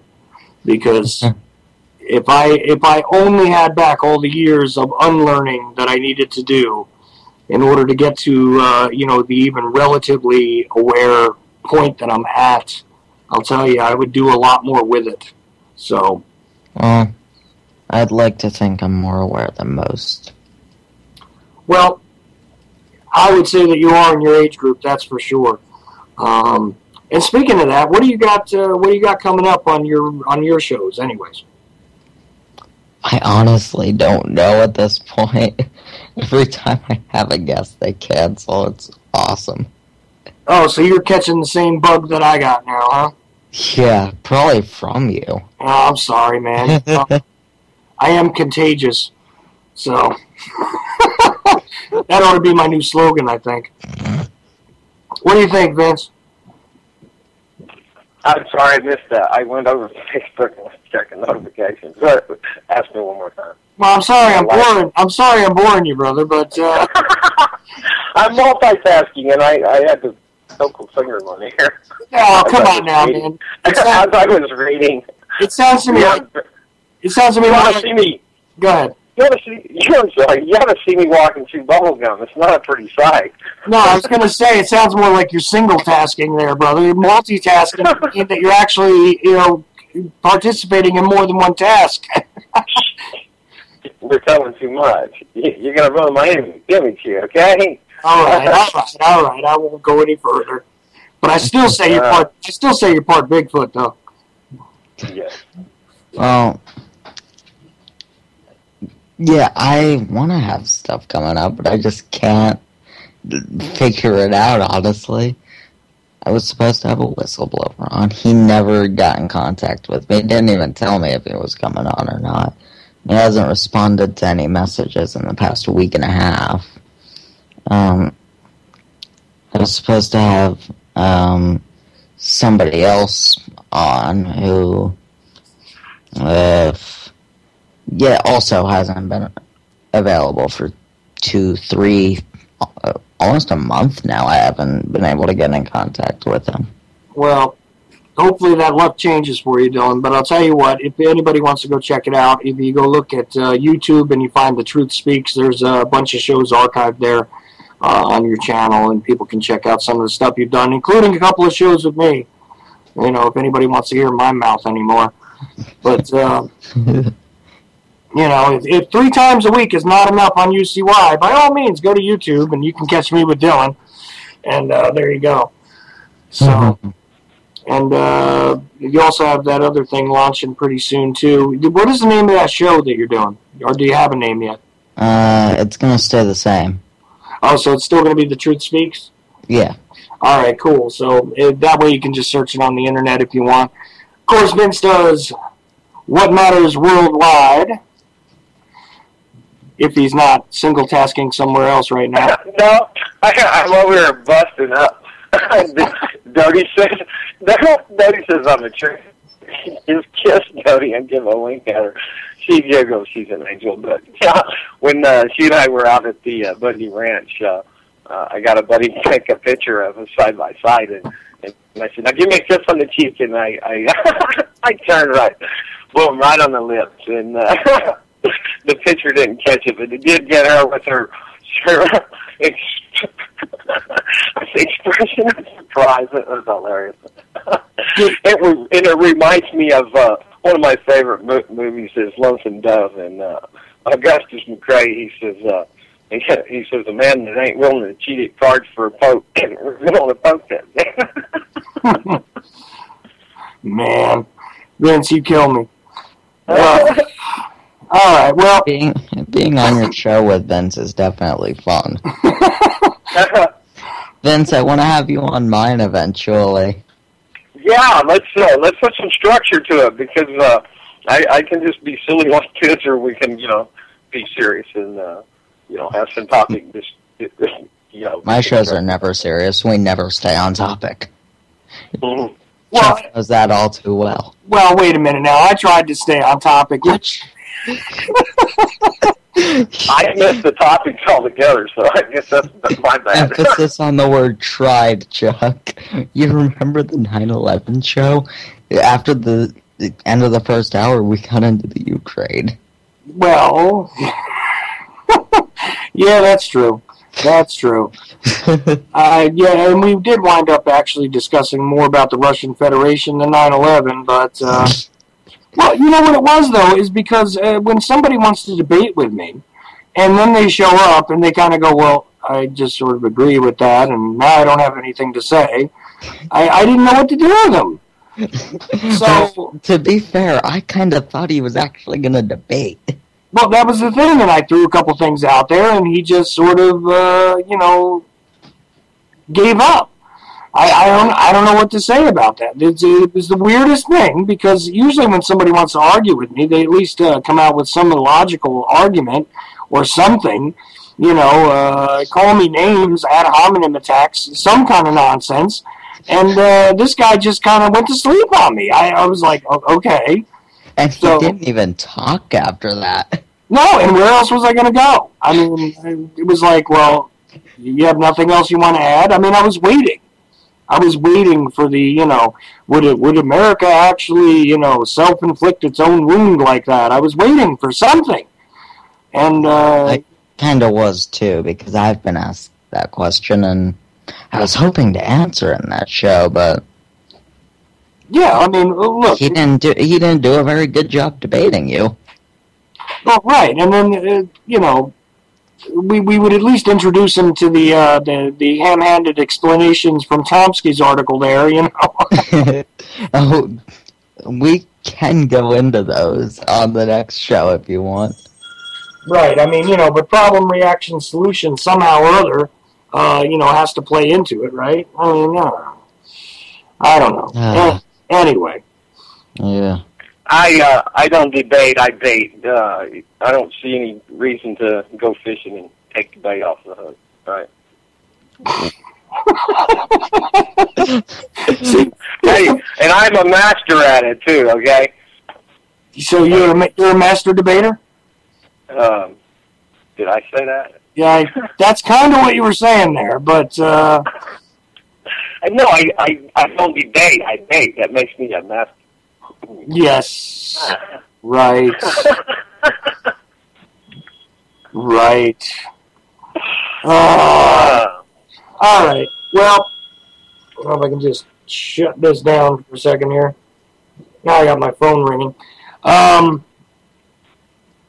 I was going to go into some other stuff here. Dylan, didn't you have something that you wanted to discuss tonight that we never got to? No. You're on your own, buddy. Thanks, Vince. Okay, I'm posting this show here for after the last cup coming up, and I honestly forget. I think where I'm at. So if I post it twice. Oh yeah. Thanks for the wrong area code on the Facebook post too. That was cool. Yeah, I like to get people to call this person in California, and they're like, "Hey," I called them up and thought I was calling the radio station. I was like, "Hey, who are you?" Answer the phone at UCY. And they go, "Who are you?" Turns out they were in New York. They just had a cell phone number out of LA, 818 area code. Yeah, thanks for catching that. I wouldn't have seen that. I usually get a pretty good proof on my stuff there, but I copied and pasted that, so I obviously missed a mistake the week before, so no wonder you didn't get no calls. Well, that's all right. You know, and the other fun part was when you posted me at the wrong time of day. That was like 2 weeks ago. You got to keep your eye on me now. Yeah, I noticed. I think I'm double posting here. That's all right. I think Jimmy's going to be hosting, I suspect, coming up here in a little more than 10 minutes. Absolutely. After the last cup is the roundtable show that follows me here on UCY.tv. And, Jim Funky, who also does Boiler Room Radio, again, one of those shows that, believe me, if I'm going to listen to anything, that's one of them. So, you know, he always does something interesting on the After the Last Cup, and it's gotten a little more loose lately. Of course, we had the 1 week where Pirate Radio kind of took over, and we had the guys from Farmer Time sort of took over the show. That was pretty interesting. And I was part of that, too. Kind of want to join you for one of those round tables. They sound fun. Well, you know, the phone lines are open, so, I mean, if you want to call in or, you know, whatever, you can jump right in on it, too, Dylan. I'm sure they'd welcome you. They sound fun from what you talk about. Well, nothing beats that night, like I said. Nothing beats that night that the lady was calling, screaming about customer service and bagels and cupcakes or something, and she hung up. That was the best. Oh, it's kind of tough to beat that. Yeah. I kind of, you know what, if she's listening, I really wish you would call into my show sometime, because I would just love to have that break up in the middle of any discussion I'm having. So, you know, please feel free to do that. I actually can, if you want to call into the Truth Speaks, please. Absolutely. Feel free. All right, so you guys have no other topics on your mind, so I guess I should pull up something else, right?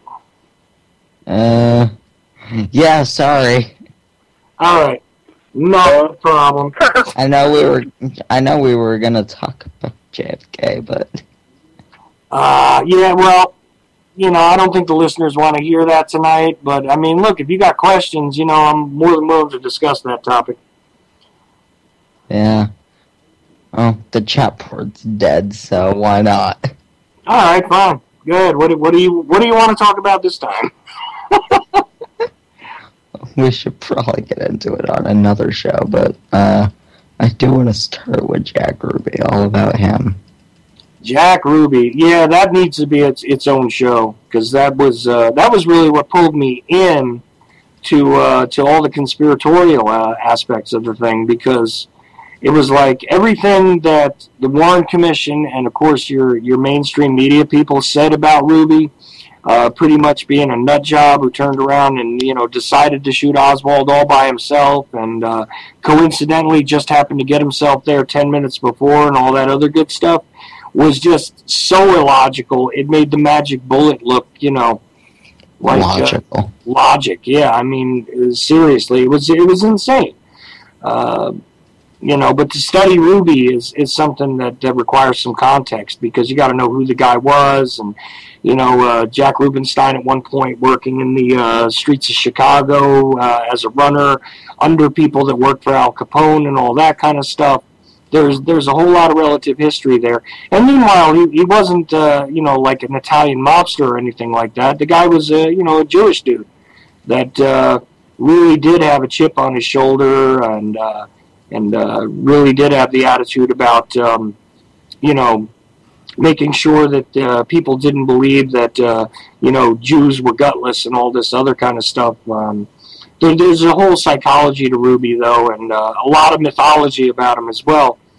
But, all you have to do is study, like, the phone records and things from the House Select Committee's investigation. I mean, that's an official government investigation, and you see the odd sort of contacts he had with a lot of people that, a lot of people lead into the mob conspiracy with him, but it's not about the mob conspiracy, because here's the deal. A lot of the people that were working for the Italian mafia at the time were also working for the CIA. So, really, when you get at the situation... Hey, it's Vinny Hissenstein. Don't let me break your legs, okay? I won't do it on Sabbath, though, but I will break your legs next day. Yeah, there you go. But, there was, low-level Jewish mob guys, just like low-level, low-level Russian mob guys that have, been in this country a long time and have been relatively ignored because of the sort of more glamorous spotlight being put on the Italian mob guys. So there's a whole thing about that we can get into, that's for sure. But, if you believe that some guy who's a nightclub owner, who's a low-level mobster, or has no mob connections one way or another, can walk into the basement of the, Dallas police, department and pump a bullet into a handcuffed prisoner's gut and kill him live on television, which, to my knowledge, that was the first time somebody was killed live on TV. If you believe that, then again, I've got some wonderful bridges that I can definitely cut you in on. And, and I got this wonderful stock, that I can sell you on a company that doesn't exist. But don't worry, it will someday, so it'll pay off. Any which way you want to go with it, go ahead. But, that right there is almost the Rosetta Stone, because it reveals exactly how ludicrous the idea that, you're talking about a lone nut who was then gunned down by another lone nut while handcuffed to two officers and in front of the world's media, as if that wasn't done on purpose. Yeah, that was too perfect. Yeah, and to kill him with a gut shot, I mean, there's a lot of, Keystone Cop stuff that happened there, too. The intern that they had from Parkland Hospital who was present at the police station that day winds up taking a gut shot victim and starting to perform CPR on him. That's pretty hysterical right there, and that is one of those haphazard things that did happen. Wait, really? That did? Yeah, it absolutely happened. That was one of the things that Parkland provided the police, free of charge. as part of somebody's internship. They would be there to say, administer first aid or, patch up the occasional prisoner that got a little too beat up before he gets to the hospital. All that kind of fun stuff that used to happen in Dallas. And, that was one of the things he did to Oswald, is started CPR on the guy even though he was shot in the gut. And Oswald pretty much died on his way to the hospital, but officially died on the operating room table after being rushed through the same emergency room that Kennedy was 2 days before. But, well, that's the same logic about if you got a leak in your boat, you just poke some more holes in it so the water will go back down. Yeah, sure, exactly. But that is one of those crazy things that does happen. I mean, and I don't think that intern was in any way part of a conspiracy. No, that's just hysterical, though. Yeah, but it's just one of those, funny facts. There's a lot of them. JFK's clothes being crumpled into a ball and handed to a congressman for no apparent reason after they were cut off in the emergency room, never having been properly examined by anybody, to see which direction the fibers were bent, if there was, any sort of burns from the gunshots, or there was holes that were in particular places, all that kind of fun stuff. Yeah, that really happened too. So yeah, but that doesn't shock me.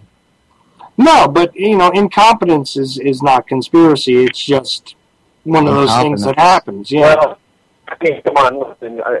Think about it. When you have an obvious solution to the crime. I mean, there's no sense in keeping any medals from the buildings in New York or anything like that. I mean, it's just a waste of time because it's obvious what happened. I mean, we all seen it for ourselves. We're all told on TV. I mean, what's the point about any further discussion or investigation? I mean, come on. Well, right. Who needs evidence when you've already got a convicted patsy? So, or 19 of them. Either way. As long as you already have the guilty party, I mean, why do you need to? Wait a minute. Isn't that supposed to be something called due process? Yeah. See, we don't need all that. That's just a waste of time. Hey, I'm gonna go dead here on my signal, so I'm jumping out. Thanks for having me on, Chuck. Everybody stick around for Mr. Jimmy Funky Fuller Room Radio coming up right after Ochelli, I say. Yeah. Take care, Vince. It'll actually be after the last cup, but yeah, Jim Funky, who does host Boiler Room Radio, will host that. And I don't think I'm going to be able to jump on because there's a lot of things going on over here. But probably, well, I don't know. We'll see what I can do. I do enjoy going on those roundtables, though. And let's see, we got only a couple of minutes left. And I already did talk about The Truth Speaks, and I've already met.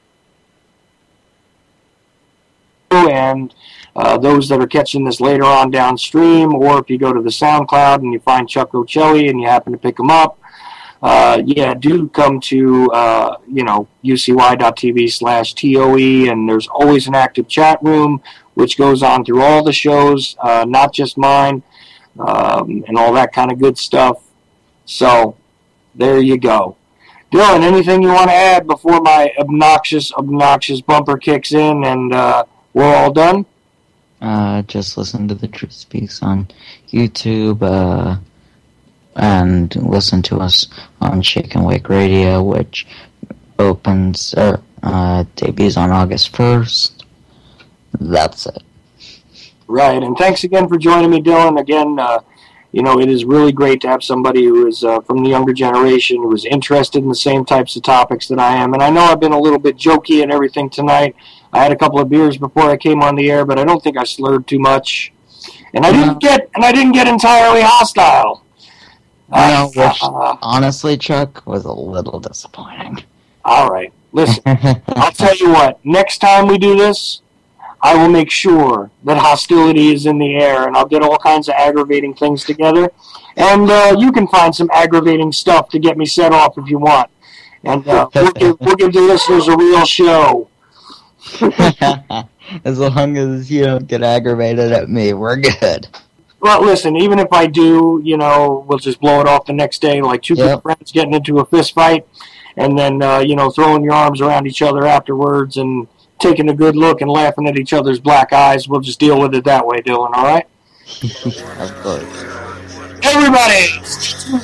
Last night.